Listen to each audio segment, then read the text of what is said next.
The South Korean government has unveiled its budget proposal for 2018, the first year of pushing forward its inclusive and more people-centered socioeconomic policies. It has allocated the largest increase in welfare spending, taking up a third of the entire annual budget. Our Oh Soo-young has the numbers. Improving citizens' livelihoods is at the core of the South Korean government's proposed budget for next year. Of the $382 billion budget, more than a third of it will be allocated to job creation and social welfare programs, a record on-year increase of 12.9%. Spending on education will also get a boost of 11.7%. And amid higher tensions with North Korea, defense spending will be up by nearly 7% to support the development of the three-pillar defense system and a salary hike for soldiers. Budgetary spending will expand by 7.1% next year, 2.6 percentage points above the nominal growth rate. That hasn't happened in 9 years. We have made rigorous cuts in government spending, worth $9.7 billion to afford this, and to keep national debt to GDP ratio in the 40% range.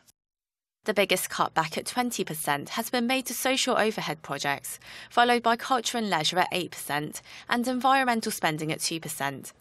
In addition to the spending cuts, the Finance Ministry says extra tax collection, a natural rise of nearly $54 billion over 5 years, will boost financing of the government's 5-year policy goals tallied at $158 billion, and even additional welfare policies introduced in recent weeks.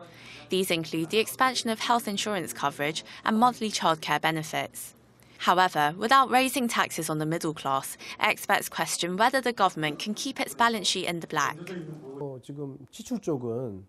Down the line, government spending seems set to grow, so the flow of income needs to match that, or taxes will have to go up. But the government has already proposed a tax hike for high-income earners and conglomerates. According to 2015 figures, there's room for a general rise in taxes for all citizens, as Korea's tax-to-GDP ratio is 25.3%, some 9 points below the OECD average of 34.4%. Instead of kicking the can down the road, experts say the government must first establish the appropriate level of welfare coverage and seek societal consensus on working towards it by steadily raising taxes. Oh Soo-young, Arirang News.